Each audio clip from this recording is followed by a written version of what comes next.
Alright, in this video, I'm going to show you how to blur a face or any moving object in DaVinci Resolve, and have it follow the subject automatically. This is something you'll use a lot. Whether you're hiding a license plate, protecting someone's identity, or just adding a creative effect. This method works every time. Let's get into it. First, drag your clip onto the timeline like you normally would. Then, select the clip and head over to the color page. This is where all the tracking magic happens. Once you're in the color tab, you'll see your node panel. If you don't see a node, right-click and add a new node. Everything we do will happen inside this node. Now, we need to create the blur area. Go up to the toolbar and select the window tool. It looks like a small shape icon. Choose a shape that fits what you're trying to blur. For faces, I usually go with a circle. For objects like license plates, a rectangle works better. Resize and position the shape over the area you want to blur. Don't worry about being perfect yet. You can always adjust it later. Next, go to the blur panel, which is the droplet icon. Increase the radius until the area is properly blurred. At this point, it's static.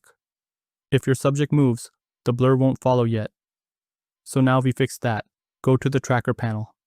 This is where DaVinci Resolve tracks the movement for you. Make sure you're on the correct frame where your subject is clearly visible. Then click the track forward button. You'll see the software analyze the movement and follow your subject frame by frame. This usually works really well, especially if the object is clear and not obstructed. Once it finishes, scrub through your clip and check the tracking. If it drifts off at any point, this is normal. Just go to the frame where it starts to mess up, reposition the shape, and track again from that point. This is something you'll do often, even in more advanced edits. Now, one small adjustment that makes a big difference. Go back to your window settings and soften the edges slightly. This helps the blur blend in better instead of looking like a hard cutout. Also, if your subject changes size or angle, you can manually adjust the shape keyframes to keep it accurate. And that's pretty much it. You've now got a blur that follows your subject smoothly across the entire clip.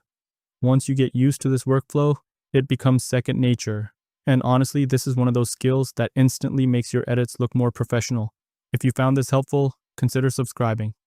I'll keep these tutorials simple and practical so you can actually use them in your edits.